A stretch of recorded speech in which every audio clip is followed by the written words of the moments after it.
याद रखें, नाश होने से पहले घमंड दिखने लगता है और महिमा आने से पहले इंसानों में नम्रता दिखने लगती है। अब फिरौन इतना घमंडी हो गया कि वो इजरायलियों को पूरी तरीके से कर्स करने लगा और वो शताने लगा, उन्हें मारने लगा, उन पर कोड़े बरसाने लगा और उन्हें फिजूल काम पे लगाने लगा। उन्हें जहां मन होता वहां पर उनको घसीट ले जाता और उनके सारे जो बच्चे थे जो पैदा होते थे बेटे के रूप में, उन्हें वो मारने का आदेश दे दिया। हालेलुया। तो इसका मतलब क्या है? इसका मतलब यह है कि वो परमेश्वर के आशीषों से डर गया है। इसका मतलब यह है कि वो परमेश्वर की दी हुई संपन्नता से शैतान में खलबली मच गई है। अब क्या इस सताव के आने से, इन समस्याओं के आने से, इन समस्याओं को घेरने से, ये एक पल होता है, ये एक टाइम होता है, मैं कहूंगा एक समय होता है कि इन समयों में आप कौन सा प्रोग्राम करते हैं?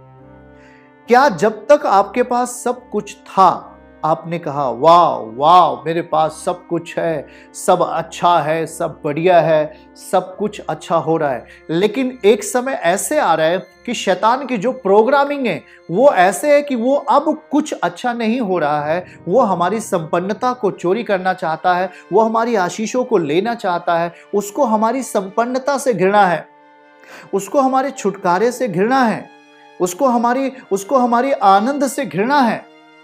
और इसलिए अब वो यहां तक आ गया कि वो बेटे, जो नवजात शिशु बेटे के रूप में है, उन्हें वो खत्म करना चाहता है। ये समझ में आता है कि वो कठिन काम करवा रहा है, अब वो दुख देने लगा है, ये तो समझ में आता है। लेकिन ये बातें कि अब वो इज़राइल के जितने भी, क्या आज्ञा दिया, जब तुम इब्री स्त्रियों को बच्चा उत्पन्न होने के समय प्रसव के पत्थरों पर बैठी देखो, यदि बेटा हो, 15 आयत, यदि बेटा हो, उसे बेटे से जलन क्यों है? यदि बेटा हो तो उसे मार डालना। हालेलुया। आपको ये बात को समझना पड़ेगा कि यदि बेटा हो तो उसे मार देना, बेटी हो तो छोड़ देना। अब ये आपको समझो कि वो क्यों ये हथियार को अपना रहा है। शैतान क्यों बेटे को मार देना चाहता है?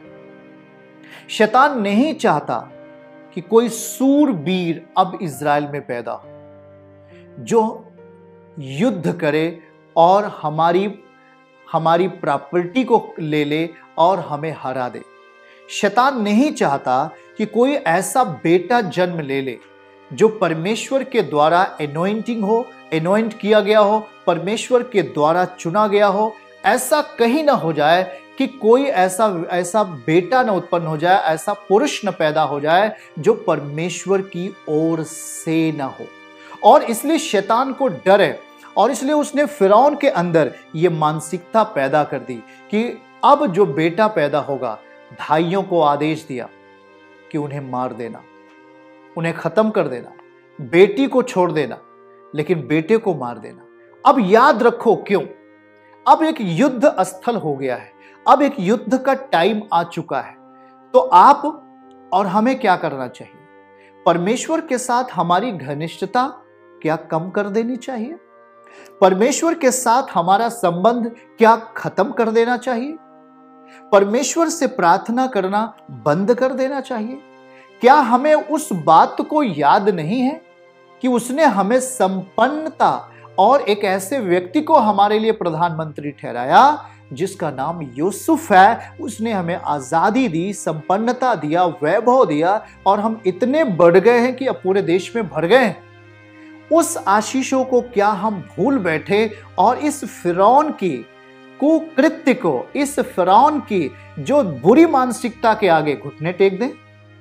पाप हमेशा आपको पाप में डालने आता है, बुराई हमेशा आपको बुराई में खत्म करने आता है, पाप आपको हमेशा मारने आता है और वो अपना नेचर देता है, अपना स्वभाव देता है। उसी रीति से उस टाइम में भी फिरौन की मानसिकता थी कि अब ये इजरायली एक भी संपन्न नहीं होने चाहिए, अब ये इजरायली एक भी बेटे को जन्म देकर उन्हें युद्ध के लिए नहीं खड़े करने चाहिए, इसलिए उन्हें खत्म करो।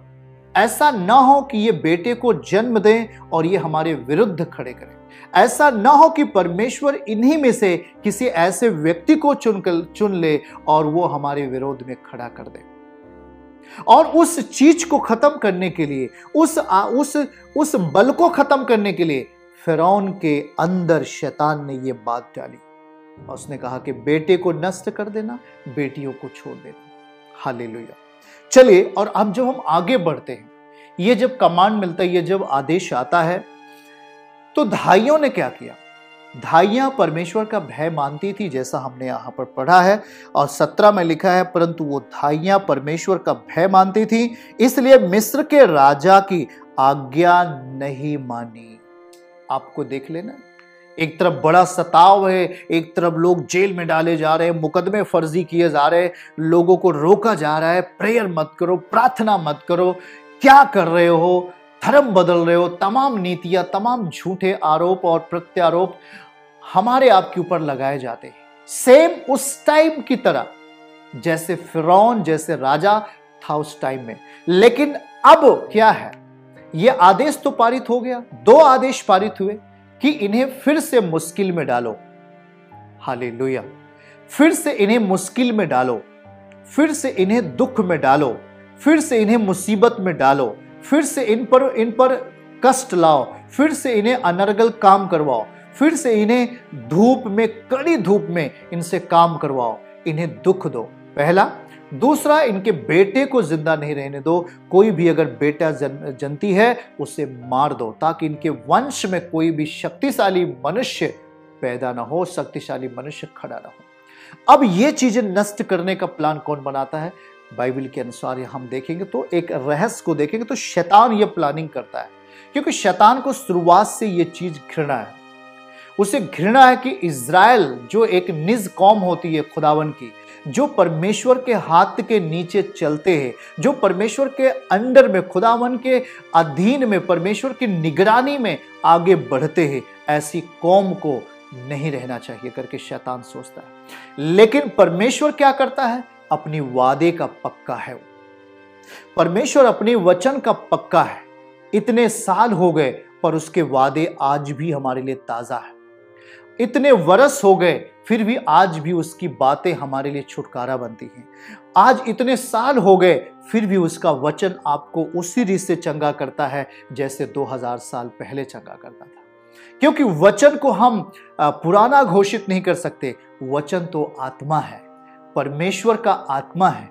हर एक वचन के वादे के साथ परमेश्वर का आत्मा लिपटा हुआ है। हर एक वचन के वादे के साथ, वाचाओं के साथ परमेश्वर का आत्मा प्रबल है। तो आज क्यों नहीं, आज इस दशा में अगर हम देखें तो यहां पर एक सताव, एक सताव आ रहा है, एक मुसीबत आ रही है, एक पीड़ाएं आ रही हैं, एक दर्द घेरे हुए है कि इनकी संपन्नता को चोरी करना है, इनके धन को खत्म करना है, इनके शक्तिशाली, इनके लोगों को कमजोर कर देना है। और वो प्लानिंग करते हैं और वो योजना बनाते हैं। और कोई भी बेटा, कोई भी पुरुष पैदा होता है उसे खत्म कर देना है, उसे नहीं बढ़ने देना है, क्योंकि ये हमारे लिए खतरा है, ऐसा शैतान को लगा। और देखिएगा इन दोनों समस्याओं के बीच में परमेश्वर 2 धाइयों को लेकर क्या प्रोग्राम करता है। जब शैतान ने फिरौन के जीवन से ये बातें कही कि कोई भी बेटा इस धरती के, अब इस मिस्र के अंदर, इजरायलियों के अंदर बढ़ना नहीं चाहिए, उसे खत्म कर देना है पैदा होते ही, तो उन धाइयों ने क्या किया? क्योंकि जो धाइयां होती थीं, जिसको संतान पैदा होता था, स्पेशली वही जाती थीं और संतान को, धाइयों का काम वो करती थी, संतान को पैदा करवाती थी। अब ये धाइयां परमेश्वर का भय मानती हैं, राजा की आज्ञा के बावजूद भी खुदावन का भय मानती थी। लिखा यहां पर, परंतु वो धाइयां परमेश्वर का भय मानती थी 17 आयत में, क्योंकि वो धाइयां मिस्री नहीं थी, वो धाइयां परमेश्वर की बेटी थी, इब्री थी, वो इजरायली थी, परमेश्वर का अधीन जीती थी, खुदावन के अधीन जीवन जीती थी। और इसलिए हत्या करना सीधा सीधा पाप है और परमेश्वर को अच्छा नहीं है। इसलिए जब उनको यह आदेश मिलता है तो लिखा है कि इसलिए मिस्र के राजा की आज्ञा ना मानकर लड़कों को भी जीवित छोड़ देती थी। तब मिस्र के राजा ने बुलवाया और पूछा, क्यों छोड़ देती हो? तो उसने कहा, उसने सफाई पेश किया कि मेरे जाते ही इजरायली जो औरतें हैं वो बच्चों को उत्पन्न कर देती थी। और याद रखें, इस तरीके से धाइयों के अंदर परमेश्वर का आत्मा ने काम किया और जहां जहां पर स्त्रियां बच्चे को जनती थी वहां पर ये धाइयां जाती थी और वहां पर उनके साथ भलाई करती थी। और आगे लिखा है, इसलिए 20 आयत को पढ़िएगा ध्यान से। इसलिए परमेश्वर ने धाइयों के साथ भलाई की। इसलिए धाइयों ने अपना विश्वास नहीं छोड़ा। धाइयों ने उस फिरौन से नहीं डरे। धाइयों ने उनके लोगों से नहीं डरे, पर उस राजा की आज्ञा से नहीं डरे, परंतु परमेश्वर से डरे। दो ही चीजें आपके सामने हैं। सेम टाइम है इस समय आपको जीवन जीने के लिए। आपको डरना किससे है? वो परमेश्वर जो बरकत और आशीषों से इजरायलियों को भर दिया। अब यदि समय परिवर्तित हुआ तो क्या परमेश्वर परिवर्तित हो गया? नहीं। परमेश्वर इजरायलियों के मध्य में है। परमेश्वर आपके घर में आज भी है। जब आपके शरीर में कोई बीमारी है, जब आप पर मुकदमा है, तब भी वो आपके संग है। पर वो देख रहा है, पर वो देखता है कि अब आप किस बात को लेकर के, कौन सी चीजों को अपनी जिंदगी में सबसे बड़ा महत्व देते हो। उस व्यक्ति की बात जो पाप से लिपटा हुआ है या उस परमेश्वर की बात जो पवित्रताई में है। निर्णय आपको लेने हैं। धाइयों के अंदर जब ये चीजें आती हैं कि सभी बेटे को खत्म कर देना है, तो धाइयों के मन में क्या हुआ? उन्होंने कहा, नहीं हे मेरे परमेश्वर, मैं ऐसा जघन्य पाप नहीं कर सकती। मैं तुझसे भय खाती हूं क्योंकि तू जिंदा खुदावन है। तूने मुझे और मेरे लोगों को, इजरायलियों को, कौम को बड़ी बरकत दी है, बड़ी आशीष दी है। मेरे लोगों को अधिक से अधिक संपन्न किया है और बहुत सारी बरकतें और आशीषें दी हैं, चंगाइयां दी हैं, छुटकारे दिए हैं। हे परमेश्वर, मैं तेरा भय मानती हूं। मैं किसी भी तेरे जन को ऐसा नहीं करूंगी। तब वो क्या कहती हैं? इसलिए परमेश्वर ने धाइयों के साथ भलाई की। परमेश्वर ने अब धाइयों के साथ क्या किया? भलाई किया। अगर मैं आपसे सवाल पूछूं, धाइयों के साथ भलाई क्यों किया?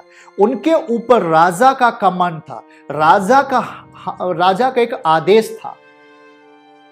उस राजा की बात को उसने ध्यान नहीं दिया, पर परमेश्वर के बातों को ध्यान दिया। और जब परमेश्वर की बातों को ध्यान दिया तो यहां पर लिखा है कि परमेश्वर ने धाइयों के साथ भलाई किया। क्यों भलाई किया? क्योंकि आपने परमेश्वर के राज्य की बढ़ोतरी के लिए आपने मदद किया। जब सताव आया, जब कोई जेल गया, जब कोई समस्या में पड़ा, तो आपने कलीसिया को नहीं छोड़ दिया। आपने अपने घर को नहीं छोड़ दिया। आप जहां पर खाना खाते थे, जहां पे पानी पीते थे, जहां पे आप रहते थे, जहां पे आप जीवन पाते थे, स्तुति के भजन गाते थे, आपने उस जगह के लिए अपने आप को तैयार रखा। आपने उस स्थान को धिक्कारा नहीं। आपने उस पाप की चीजों को अडॉप्ट नहीं किया। आपने पाप की चीजों को अपने अंदर प्रभावशाली नहीं होने दिया, परंतु परमेश्वर के वचन को, परमेश्वर के भय को, जो हमने देखा है कि वो हमारे लिए क्या क्या करता है। 7 में लिखा है, निर्गमन 1:7 में आपके लिए फिर से पढ़ूंगा। लिखा है, परंतु इज़राइल की संतान आज स्पिरिचुअली, आत्मिक रीत से अगर हम देखें तो हम इज़राइल की संतान हैं। हालेलुया। हम इज़राइली हैं, परमेश्वर की संतान हैं। और परमेश्वर की संतान फूलने फलने लगी। क्यों फूलने फलने लगी? क्योंकि वो परमेश्वर के संग बने रहे।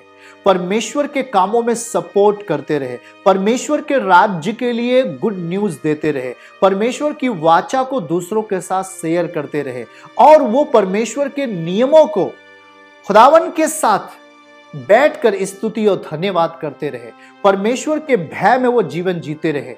इज़राइल कहां पर? मिस्र के अंदर।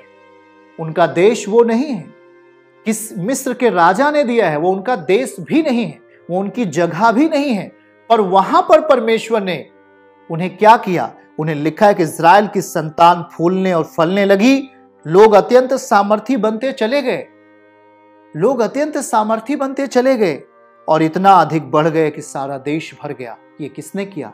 परमेश्वर ने। पर जस्ट उसके बाद ये सताव आना शुरू हुआ, जस्ट उसके बाद ये मुश्किलें आनी शुरू हुई। सेवकाई का प्रार्थना रुक गया, प्रार्थना रुक गया, संगति रुक गई और तमाम चीजें दाएं बाएं हम देखने लगे इंटरनेट के ऊपर। अब आपको क्या निर्णय लेना है? और तो और बड़ी बातों का निर्णय भी शैतान ने लिया। क्या लिया? कोई भी बेटा जीवित नहीं रहना चाहिए। जब इजरायली बेटे को जन्म देंगे, कहीं ऐसा ना हो कि वो उद्धारकर्ता को जन्म दे दें, कहीं ऐसा ना हो कि वो एक सामर्थी व्यक्ति को जन्म ना दे दें। इसलिए उसका भय, उस डर शैतान के अंदर था और उसने सारे नवजात शिशुओं को मारने की जो प्लानिंग की थी, ये एक बड़ा ही घातक टाइम था इजराइल के, उस मिस्र के अंदर इजरायलियों के लिए। तो प्रिय भाई बहनों, सामना कैसे किया? जब दो भाइयों के बारे में हम पढ़ रहे होते हैं, इन दोनों भाइयों ने किया क्या? राजा फिरौन की आज्ञा को ना मानकर परमेश्वर की आज्ञा को माना, परमेश्वर की आज्ञा को माना। लिखा क्या है? और जब परमेश्वर की आज्ञा को माना, क्या करती थी वो?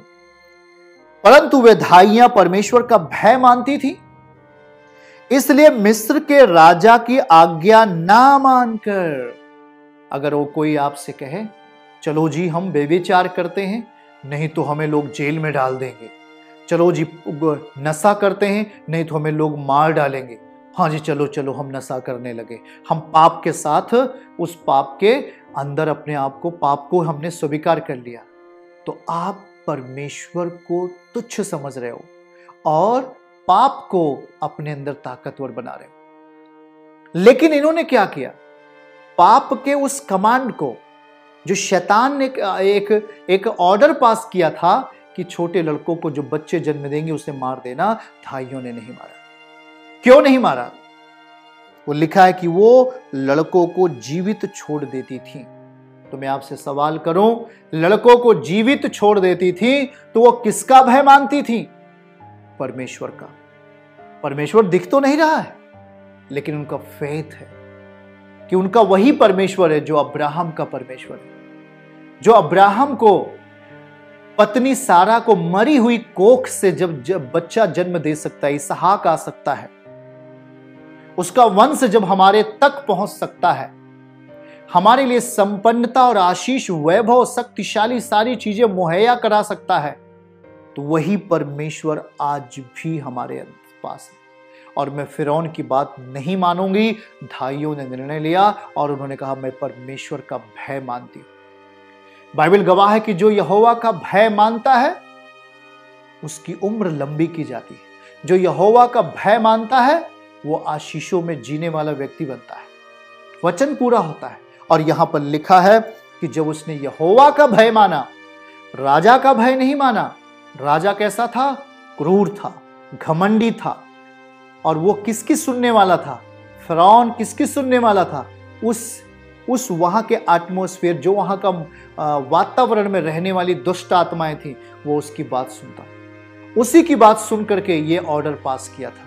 लेकिन दोनों भाइयों ने उस ऑर्डर को नहीं माना, परमेश्वर के ऑर्डर को माना और कहा कि मैं उनकी बात नहीं मानूंगी, मैं परमेश्वर की बात मानूंगी। और तब परमेश्वर ने क्या किया? इसलिए 20 वचन को अगर आप ध्यान से देखें, 20 आयत को, इसलिए परमेश्वर ने भाइयों के साथ भलाई किया। और वे लोग का मतलब धाइयों का परिवार, उनके सगी संबंधी लोग, लिखा है बहुत सामर्थी हो गए। हालेलुया। और इसलिए धाइयां परमेश्वर का भय मानती थीं और उसने उनके घर बसा दिए। परमेश्वर ने उन्हें क्या किया? जब वो इज़राइल के कौम को, इज़राइल के नवजात शिशुओं को जब उसने कहा मैं नहीं मारूंगी, तो जब इज़राइल के साथ भलाई की, मतलब परमेश्वर के साथ भलाई की, परमेश्वर के लोगों का सपोर्ट किया, परमेश्वर के लोगों का मदद किया, उनके परिवार को बढ़ाने में मदद किया, उनके कामों में सहयोग दिया, तब परमेश्वर ने कहा, तब परमेश्वर ने धाइयों की भलाई किया और लिखा है कि वो बढ़कर सामर्थी हो गए। चर्च की सभी प्रार्थनाओं को और परमेश्वर के दास के द्वारा टीचिंग सुनने के लिए और अपडेट्स को जानने के लिए हमारे इस चैनल को सब्सक्राइब करें और साथ में बेल आइकन को जरूर दबाएं ताकि जब भी लाइव प्रार्थना हो तो सबसे पहले आप देख सकें।